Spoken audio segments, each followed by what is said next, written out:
Hi, we continue with economics, positive economics. Today we're going to go into economies of scale. And when we talk about economies of scale, economies of scale simply means a cost advantage that a firm or an industry is able to enjoy or benefit from as a result of expansion. That is economies of scale. And we have two types of economies of scale. We have internal economies of scale and external economies of scale. So today we want to talk about external economies of scale. And for external economies of scale, it simply means all those forces outside the firm that allows the firm's average cost of production to decline or to start declining. That is external economies of scale. I'm going to say that again. External economies of scale implies to the cost advantage that a firm is able to enjoy due to external forces outside the firm. That is external economies of scale. So here I wrote, these are forces outside the firm that cause the average cost of production, that cause the average cost of production for that firm to decline. So the point is a decline in the average cost of production based on external forces. That is external economies of scale. Then, what are the causes of external economies of scale? The first one I'm going to talk about is better infrastructure. Infrastructure simply talks about road, communication, electricity, bridges, water supply. As soon as these things are available, it is beneficial for firms because it means firms have them without spending so much on them.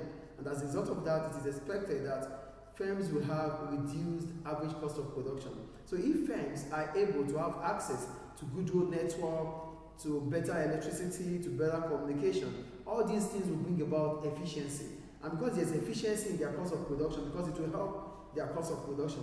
So because there's efficiency in the cost of production, it is expected that their average cost of production would fall. That is better infrastructure. The second one is establishment of specialist firms.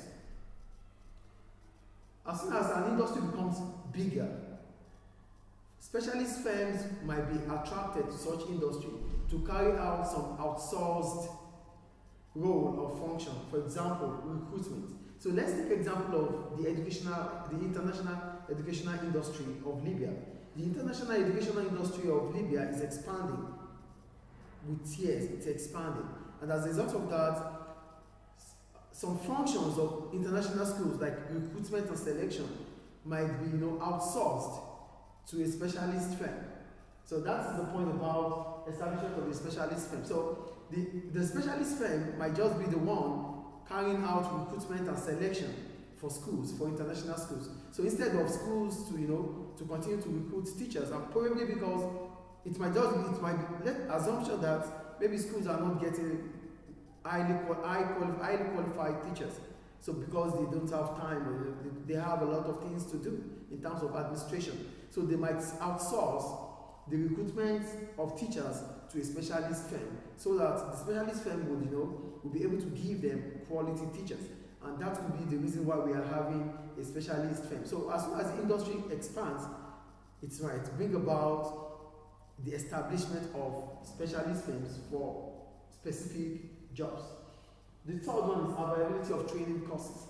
I'm still going to use the educational industry as an example. Because the international education industry in Libya is expanding, we might as well have teachers training school, teachers training colleges that will be there to train teachers of the industry. And that will be as a result of expansion. But if the industry is not becoming bigger, it might be difficult for a training center or a training college to set up because it's not going to be profitable for them. So that's the point. And the last one is the subsidiary trades we set up. For subsidiary are more like part of an organization. So if the industry is becoming bigger, like the educational industry is becoming bigger, schools might as well set up library, they might as well set up hostels, dormitories for students to stay or to live in. So these are as a result of expansion into the industry. And all these are expected to reduce the cost of production for firms, which means external economies of scale. And the graph for external economies of scale, the graph for economies of scale means the long-run average cost of production is falling. So it can simply be this. So this is the long run agricultural production. Here we have returns to scale. Here we have constant returns to scale. We have increasing returns to scale, and we have decreasing returns to scale. So here, as output is increasing, this is output, and this is cost. So as output is increasing, it is expected that the cost of production will fall until this optimum level, and anything beyond the optimum level will bring about decreasing returns to scale or diseconomies of scale. So that is the average cost of production. Then that takes us back to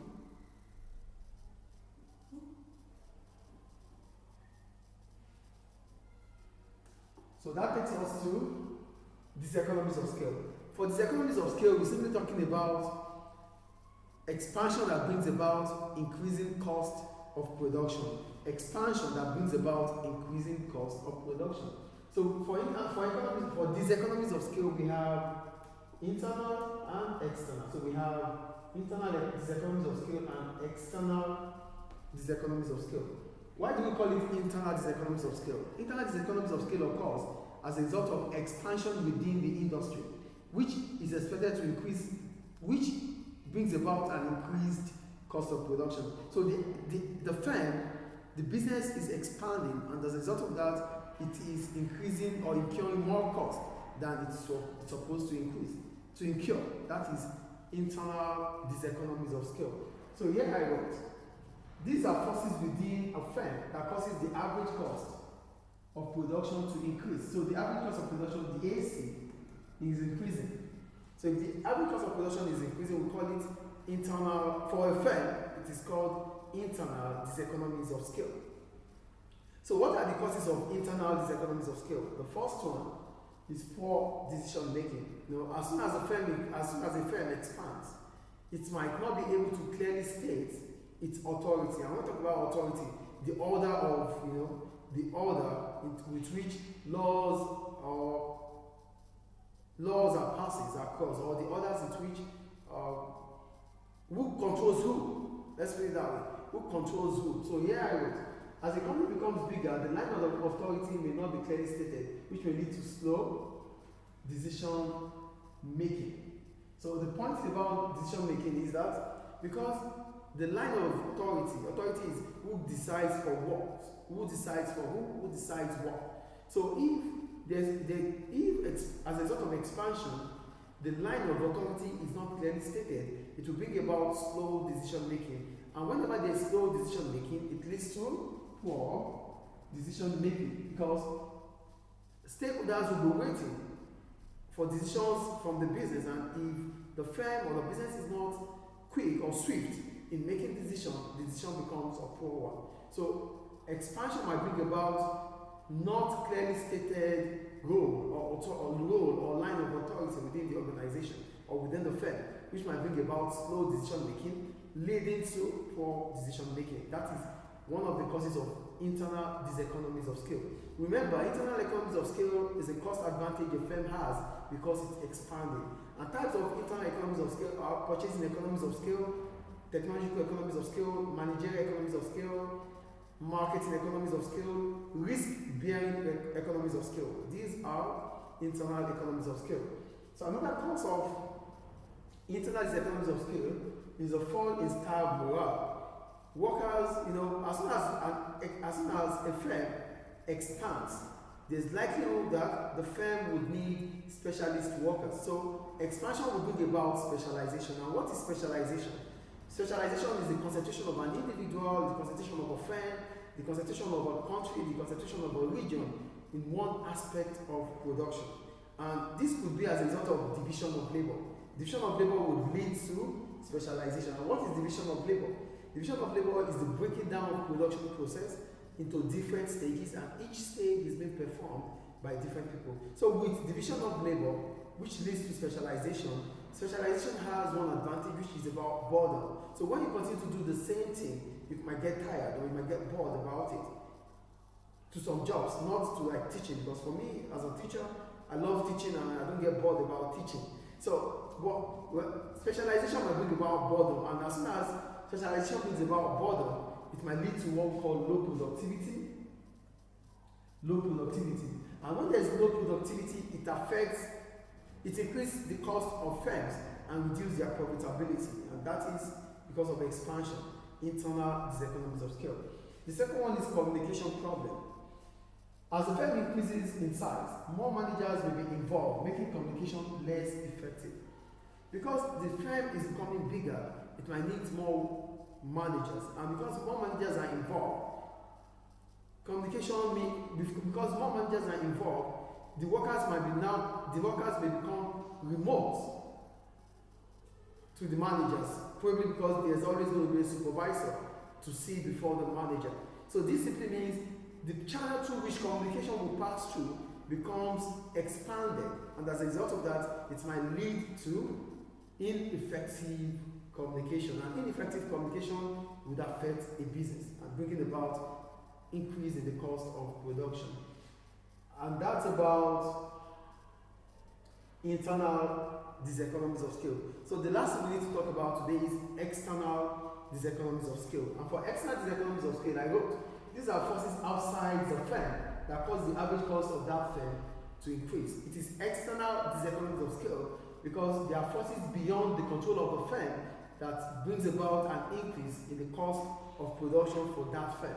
So what are the causes of external diseconomies of scale? The first one I'm going to talk about is shortage of factors of production. What are factors of production? Factors of production are resources that help in the production of goods and services. And what are those factors we're talking about? We have the inputs. We have land, labor, capital, and enterprise. These are the factors of production. So here, the point I'm going to make is about labor. As soon as an industry expands, the demand for labor within that industry will increase. And that will bring about shortage of staff in the industry or shortage of workers within the industry. And as soon as there's shortage of workers within the industry, it is expected that the wage rate in that industry would rise. So I'm going to explain, I'm going to use the school industry as an example. So using the school industry as an example, let's assume that the numbers of international schools have increased in Libya. And because the numbers of international schools have increased in Libya, the demand for international school teachers would increase. And if the demand of international school teachers are increasing more than the supply of teachers, what is demand for teachers? Demand for teachers are the numbers of teachers firms are willing to employ at a given wage rate. That is the demand for teachers. And the supply of teachers is the numbers of teachers that are making themselves available for schools to teach. So if the numbers of teachers, if the demand for teachers are increasing as a result of expansion in the international school market, this will bring about an increase in the demand for teachers. And a relative increase in demand for teachers, which is not equivalent to the supply of teachers, will mean that there are shortages of teachers. And as a result of that, all schools will have to attract teachers. Here, when we talk about demand for labor, we're simply talking about demand for quality labor now, qualified, highly qualified, special skilled labor. So it's going to be demand for labor, demand for skilled labor, demand for skilled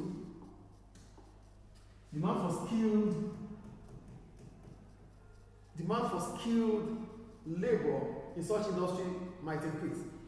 Because unskilled labor, the supply of unskilled labor is always more than the demand for unskilled labor. But when it comes to skilled labor, the demand for skilled labor is sometimes increasing, is sometimes higher than the supply of skilled labor, because it takes time to become a skilled worker, because education takes time to have the qualification and to become an expert. So because international schools, I'm going back to where I was coming from. So because the demand for skilled teachers or highly qualified teachers are increasing in the educational industry, it simply means schools have to attract highly skilled teachers with higher wages or higher salary. And and that increases their cost on wages or cost to salary, which increases their cost of production. So that is about shortage of factors of production. The second one is raw material shortages. As soon as the industry becomes bigger, the demand for raw materials that will be used to produce finished goods would increase. And if the demand for raw materials are increasing more than the supply of raw materials, it will bring about high costs of raw materials. And if the cost of raw materials continue to rise over time, it brings about increase in the cost of production. So remember here, we're talking about an industry, expansion within the industry. And how do we get an industry? An industry is what? The combination of firms. So if more firms are coming into the industry, it simply means the industry is expanding. And that is the point about that. And the last one is infrastructural problem.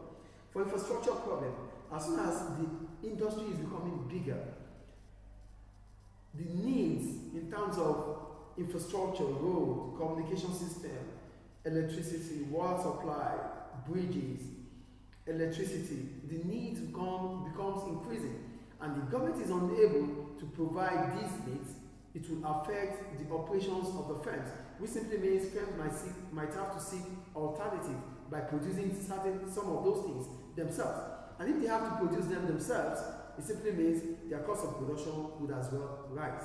So this is where we end economies of scale. We have internal economies of scale, we have external economies of scale. We have internal diseconomies of scale, we have external diseconomies of scale.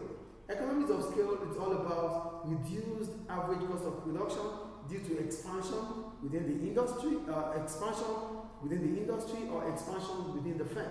And for diseconomies, it simply means an increase in the cost of production due to expansion within the industry or expansion within the firm. Thank you once again, and keep watching Adebayo Business Tutor on YouTube, and cheers. Bye.